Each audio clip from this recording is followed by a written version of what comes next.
Welcome to टिकलेज academy. आज के video में inverse of a matrix bye partition method ये टॉपिक का प्रॉब्लम नंबर 2 स्टडी करेंगे। तो क्वेश्चन आपके सामने है, देखो यहाँ पे एक ए मैट्रिक्स दिया है जिसमें 4 रोज एंड 4 कॉलम्स है। इट मीन्स ये मैट्रिक्स का ऑर्डर है 4x4 और इसके लिए क्वेश्चन में लिखा है find the inverse of the following matrix bye partition method. It means हमें ये गिवन ए मैट्रिक्स का इनवर्स मैट्रिक्स फाइंड आउट करना है बाय पार्टीशन मेथड। तो चलो हम ये प्रॉब्लम सॉल्व करेंगे। सॉल्व करने के लिए हम जो फार्मूलीज यहाँ पे यूज करने वाले हैं, देखो राइट साइड में हमने पूरे फार्मूलीज लिखे हैं। आप देख सकते हैं राइट साइड में सबसे ऊपर में देखो क्या लिखा है, मैट्रिक्स ए। अगर आप ऐसे मैट्रिक्स ए में अगर पार्टीशन करेंगे तो पार्टीशन करने के बाद आपको इनवर्स मैट्रिक्स मिलता है ए इनवर्स, जो कि ये देखिए एक्स वाई जेड डब्ल्यू के फॉर्म में रहेगा। और ये एक्स वाई जेड डब्ल्यू आपको नीचे के फार्मूलीज से फाइंड आउट करना है, ठीक है। तो यहाँ पे सबसे पहले आपको एक्स, देखो नीचे से आप एक्स निकालने के लिए वाई जेड डब्ल्यू ये सब फार्मूलीज जो यहाँ लिखे हैं, लेकिन इन सब के लिए आपको टी चाहिए। तो आपको ऊपर में टी जो लिखा है फार्मूला वो भी निकालना पड़ेगा और उसके लिए सबसे नीचे देखो फार्मूला लिखा है पी इनवर्स का, वो सबसे पहले निकालना पड़ेगा। इट मीन्स काफ़ी सारे फार्मूलीज हैं। चलो अब इनको हम स्टेप वाइज सॉल्व करेंगे। तो पूरा वीडियो देखिए ताकि पूरा ये समझ में आ जाए कि कैसे फार्मूलीज का आपको यूज़ करना है, क्योंकि नंबर ऑफ स्टूडेंट्स की इसमें प्रैक्टिस नहीं होती है तो ऐसे प्रॉब्लम्स एग्जाम में सॉल्व करते समय दिक्कत होती है, क्योंकि फार्मूलीज नंबर ऑफ स्टूडेंट्स को प्रॉपरली यूज़ करना नहीं आता या कई स्टूडेंट्स को फार्मूलीज याद नहीं आते। तो आपको प्रैक्टिस करना पड़ेगा तो ये याद हो जाएंगे। तो चलो यहाँ पे हमने गिवन ए मैट्रिक्स यहाँ पे लिखा है। तो सबसे पहले हम यहाँ पार्टीशन करेंगे। देखो पार्टीशन हम इस तरह से कर रहे हैं। पार्टीशन करने के बाद यहाँ पे जो पार्टीशन करने के बाद जो 4 मैट्रिक्स बनेंगे वो पी क्यू आर एस के फॉर्म में रहेंगे। देखो यहाँ पे पार्टीशन किए हमने तो पी क्यू आर एस के फॉर्म में ये पार्टीशन एक्चुअली हुआ है, ठीक है। तो यहाँ से आप P matrix, Q matrix, R matrix and S matrix वो आपको बाहर निकालना पड़ेगा। और सभी जो P Q R S matrix है वो 2x2 ऑर्डर के रहेंगे। तो ये देखो सबको यहाँ पे मेंशन कर लेते हैं। नंबर ऑफ स्टूडेंट्स को हमने देखा है कि वो सॉल्व करते समय P Q R S mention नहीं करते हैं, लेकिन आपको मेंशन करना चाहिए। पार्टीशन करने के बाद जो पी क्यू आर एस है वो मेंशन करना चाहिए। और सबसे पहले तो आपको पी मैट्रिक्स को चेक करना है कि आपका पी मैट्रिक्स का डिटर्मिनेंट 0 है क्या। अगर पी मैट्रिक्स का डिटर्मिनेंट 0 आता है तो फिर आपको पार्टीशन चेंज करना पड़ेगा। फिलहाल ये पी मैट्रिक्स का यहाँ पे जो डिटर्मिनेंट है वो 0 नहीं आ रहा है। इट मीन्स पार्टीशन सक्सेसफुल है। तो ये देखिए हमने P Q R S 2x2 order में सबको यहाँ पे मेंशन कर लिया है। और अब चलो हम सबसे पहले फाइंड आउट करेंगे पी का डिटर्मिनेंट यानी mod of P. So P matrix के एलिमेंट्स, पी मैट्रिक्स के जो एलिमेंट्स है वो आप मॉड में लिख लो और उसको जब आप सॉल्व करेंगे, ये देखिए 1 2 1 3 जो एलिमेंट्स है वो हमने डिटर्मिनेंट में लिखा है। तो ये सॉल्व करने के बाद ये 3 - 2 तो ये हो गया 1। So mod of P is 1 which is not equal to 0। It means partition successful है। तो चलो अब जो फार्मूलीज हमने लिखे हैं उसमें सबसे पहले हम फाइंड आउट करेंगे पी इनवर्स। पी इनवर्स देखो सबसे आखिरी का जो फार्मूला है, फार्मूला नंबर 6, राइट साइड में जो फार्मूले की लिस्ट है उसमें आप देख सकते हैं आखिरी फार्मूला पी इनवर्स, जो कि क्या लिखा है adjoint of P bye mod of P. तो हमें सबसे पहले न्यूमरेटर में एडजॉइंट ऑफ पी करना है। अब पी मैट्रिक्स है हमारे पास, सो एडजॉइंट ऑफ पी मैट्रिक्स के एलिमेंट्स क्या है, मैट्रिक्स फॉर्म में लिखना पड़ेगा 1 2 1 3 divided by mod of P. Mod of P का वैल्यू तो 1 है, तो इसका एडजॉइंट निकालना पड़ेगा। तो एडजॉइंट निकालते समय आपको बस क्या करना है कि डायगोनल प्लेस के जो एलिमेंट्स है उनका प्लेस एक्सचेंज करना है। तो डायगोनल प्लेस में क्या एलिमेंट्स है, देखो यहाँ पे 1 3 ये डायगोनल प्लेस पे एलिमेंट्स है। इनका प्लेस एक्सचेंज करो, 1 के जगह 3 लिखो, 3 के जगह 1 लिखो, और जो बाकी नॉन डायगोनल प्लेस के जो एलिमेंट्स है उनका साइन चेंज करो। तो फाइनली एडजॉइंट हमने फाइंड आउट कर लिए और इस तरह से हमने पी इनवर्स यहाँ निकाल लिए हैं। तो पी इनवर्स सॉल्व हो गया, ठीक है। चलो अब हम फाइंड आउट करेंगे टी, जो कि फर्स्ट फार्मूला है। देखो फार्मूला जो आपको दिखाई दे रहा है 1 2 3 4 5 6 फार्मूलेज है, उसमें से सबसे ऊपर का टी का फार्मूला वो टी हम यहाँ पे निकालते हैं। तो टी निकालने के लिए फार्मूला देखो क्या है, R into P inverse. T निकालने के लिए formula R into P inverse. तो आर मैट्रिक्स है हमारे पास, देखो मेंशन किया है 2 4 1 1।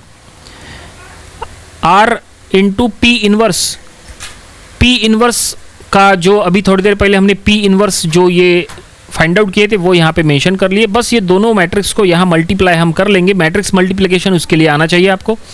तो मैट्रिक्स मल्टीप्लिकेशन करने के बाद ये आंसर यहाँ पे देखिए क्या आ रहा है, ये 2x2 मैट्रिक्स है। तो रो इंटू कॉलम हमने यहाँ पे किए हैं और मैट्रिक्स मल्टीप्लिकेशन करने के बाद आंसर आया है टी मैट्रिक्स का 2 0 2 -1, ठीक है।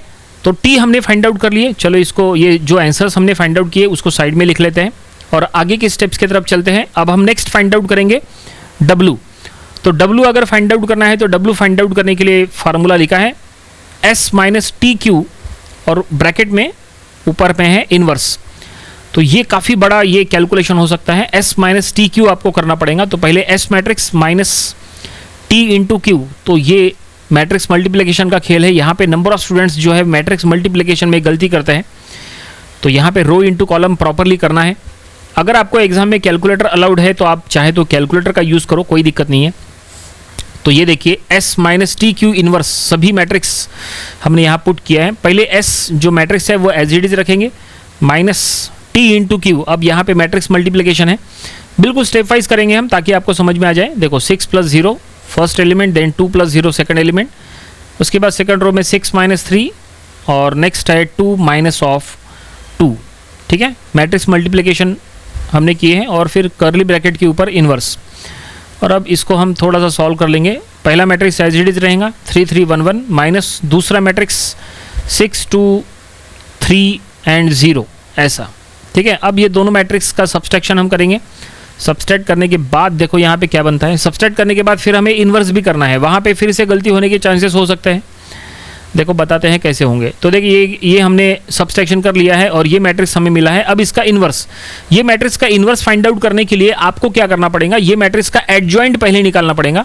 तो देखो हम क्या निकाल रहे हैं, adjoint of this matrix divided by mod of this matrix. Adjoint bye mod, जैसे इसके पहले हमने पी इन्वर्स के लिए adjoint of P bye mod of P किए थे ना, बिल्कुल वैसे ही है। Adjoint of this matrix divided by mod of this matrix. तो ये देखिए एडजॉइंट में आपको हमने इसके पहले जो किए थे वही करना है। डायगोनल प्लेस के एलिमेंट्स जो है उनका प्लेस एक्सचेंज करना है और नॉन डायगोनल प्लेस के एलिमेंट्स का साइन चेंज करना है। तो एडजॉइंट हमने कर लिया divided by mod of that matrix. तो मॉड अगर आप करोगे तो -3 -3 + 2, तो ये -1 आएगा और -1 से अंदर के एलिमेंट्स को मल्टीप्लाई करने के बाद W हमें फाइनली मिल जाएगा -1 1 -2 3। ये हमें W मिल चुका है। तो इस तरह से हमने W फाइंड आउट किए हैं। काफ़ी ये लंबा कैलकुलेशन हो गया। चलो ये W ये जो हमने निकाले हैं आंसर, ये आंसर हम साइड में लिख लेते हैं और फिर हम आगे के स्टेप्स की तरफ चलते हैं। आगे हमें Z Y X वो भी फाइंड आउट करना है। और पार्टीशन मेथड के प्रॉब्लम्स में जनरली आपको प्रॉब्लम सॉल्व करने को समय लगेगा क्योंकि इसमें कैलकुलेशन पार्ट ज़्यादा होता है और 4x4 ऑर्डर के मैट्रिक्स में तो समय लगता है। 3x3 मैट्रिक्स के प्रॉब्लम जल्दी सॉल्व हो जाते हैं। चलो अब हम आगे बढ़ते हैं। W के बाद नेक्स्ट है Z। Z हमें फाइंड आउट करना है। तो Z फाइंड आउट करने के लिए फार्मूला देखो क्या लिखा है, -W × T। ठीक है, सो माइनस बाहर है W। W क्या है, -1 1 -2 3, ये W है, इंटू T। T क्या है, तो T हमने जो पहले निकाले थे स्टार्टिंग में 2 0 2 -1। ठीक है, और माइनस बाहर है। नंबर ऑफ स्टूडेंट्स को हमने देखा है कि सॉल्व करते समय वो माइनस को इग्नोर कर लेते हैं और मैट्रिक्स मल्टीप्लाई कर लेते हैं लेकिन माइनस से मल्टीप्लाई नहीं करते। ऐसा मत करो, यहाँ दो मैट्रिक्स का पहले मल्टीप्लिकेशन करो, मल्टीप्लिकेशन का जो रिजल्ट आएगा उसको माइनस से मल्टीप्लाई करो। तो फाइनली ये देखिए यहाँ पे मल्टीप्लाई करने के बाद जो मैट्रिक्स मिल रहा है वो है 0 -1 2 -3। और अब ये मैट्रिक्स को हम माइनस से मल्टीप्लाई करेंगे, तो माइनस से मल्टीप्लाई करने के बाद ये हमें इसका रिजल्ट यानी हमें जो Z मैट्रिक्स है वो मिलेगा 0 1 -2 3। ये देखिए, तो ये हमें क्या मिल गया, ये हमें Z मिल चुका है। ठीक है, अब क्या बचा है, अब बचा है Y एंड X। चलो Y और X के तरफ चलते हैं। नेक्स्ट Y फाइंड आउट करने के लिए फार्मूला आपके सामने है। Y के लिए क्या लिखा है formula, -P inverse into QW। तो यहाँ पे बस सभी जो मैट्रिक्स फॉर्म में है वो यहाँ पे लिखो। सबसे पहले माइनस, फिर P इनवर्स क्या था 3 -2 -1 1, उसके बाद Q ऑलरेडी हमने मेंशन किया है स्टार्टिंग में 3 1 3 2। उसके बाद W क्या है, तो W है दैट इज़ -1 1 -2 3। और अब आगे बढ़ेंगे, ये तीनों मैट्रिक्स को मल्टीप्लाई करना है लेकिन तीनों का एक साथ मल्टीप्लाई करना मुश्किल है, तो दो को मल्टीप्लाई करो। तो पहला मैट्रिक्स एज इट इज रखते हैं, आखिरी के दो मैट्रिक्स को पहले हम मल्टीप्लाई करेंगे, फिर उसके बाद जो उसका रिजल्ट आएगा फिर वो फर्स्ट मैट्रिक्स के साथ मल्टीप्लाई करेंगे। तो इससे क्या होगा, आप अगर स्टेप वाइज सॉल्व करोगे तो अगर कहीं गलती होती है तो आपको चेक करने में आसानी रहती है, इसलिए हमने कहा कि स्टेप वाइज सॉल्व करो। या आप चाहे तो डायरेक्टली मल्टीप्लिकेशन का रिजल्ट लिख सकते हैं, नीचे जगह नहीं है, थोड़ा सा इसको ऊपर की स्टेप को हटा देते हैं। z जो हमने फाइंड आउट किए हैं वो हमने यहाँ लिख ले हैं।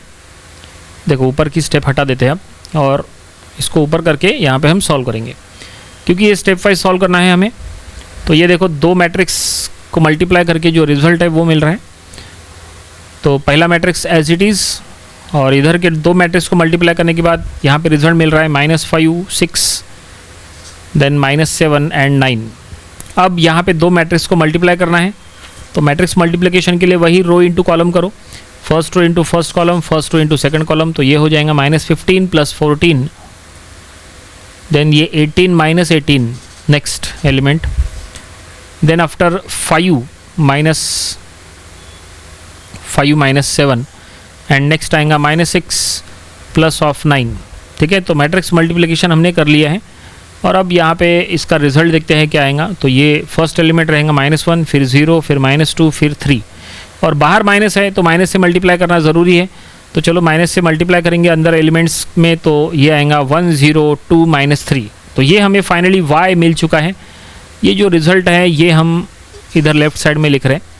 देखो जो भी हम फाइंड आउट कर रहे हैं ना, अभी तक t फाइंड आउट किया है, w फाइंड आउट किया है, z फाइंड आउट किया है और अब y फाइंड आउट हो चुका है। सभी का रिज़ल्ट हम यहाँ साइड में लिख रहे हैं ताकि एट द लास्ट ये सभी का यूज़ हो सके।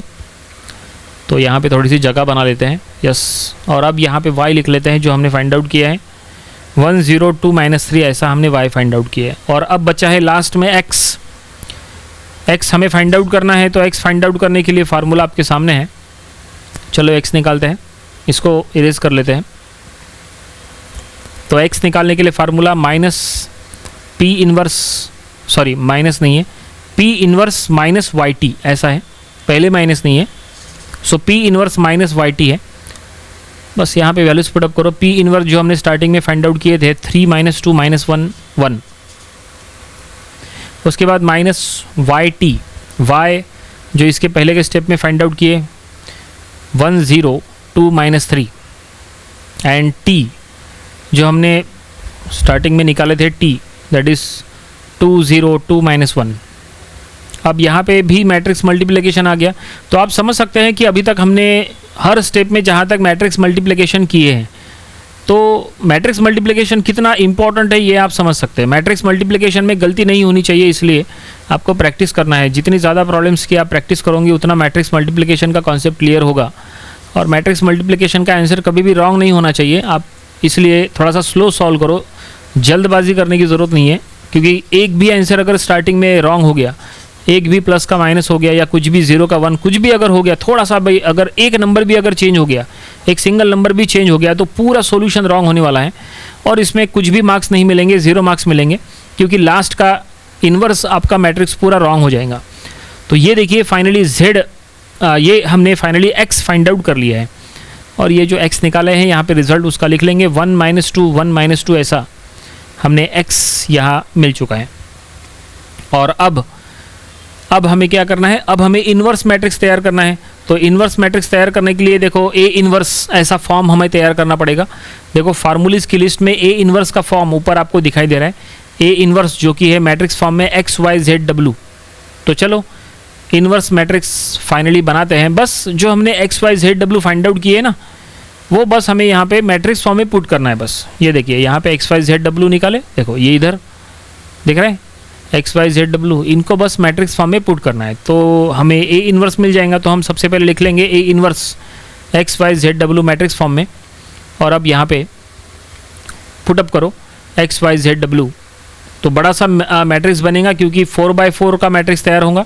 तो ये देखिए x के एलिमेंट्स 1 -2 1 -2, देन y के एलिमेंट्स 1 0 2 -3, देन z के एलिमेंट्स नीचे आएंगे 0 1 -2 3 ऐसा आएगा, 0 1 -2 3, और w के एलिमेंट्स -1 1 -2 3। तो इस तरह से देखिए ये A इन्वर्स मैट्रिक्स तैयार हो चुका है। चेक करो यहाँ पे कुछ सॉल्व करने के लायक है क्या। कभी कभी क्या होता है कि पूरा मैट्रिक्स तैयार होने के बाद कभी कुछ सॉल्व हो सकता है, मतलब कुछ कॉमन वगैरह हो सकता है या माइनस कॉमन हो सकता है ठीक है ना। अगर सॉल्व हो तो सॉल्व करो, अगर नहीं है तो आप यहीं पे इसको स्टॉप करो। तो फाइनली जो ए इनवर्स फाइंड आउट करने की बात हो रही थी क्वेश्चन में, वो हमने ये फाइंड आउट कर लिया है।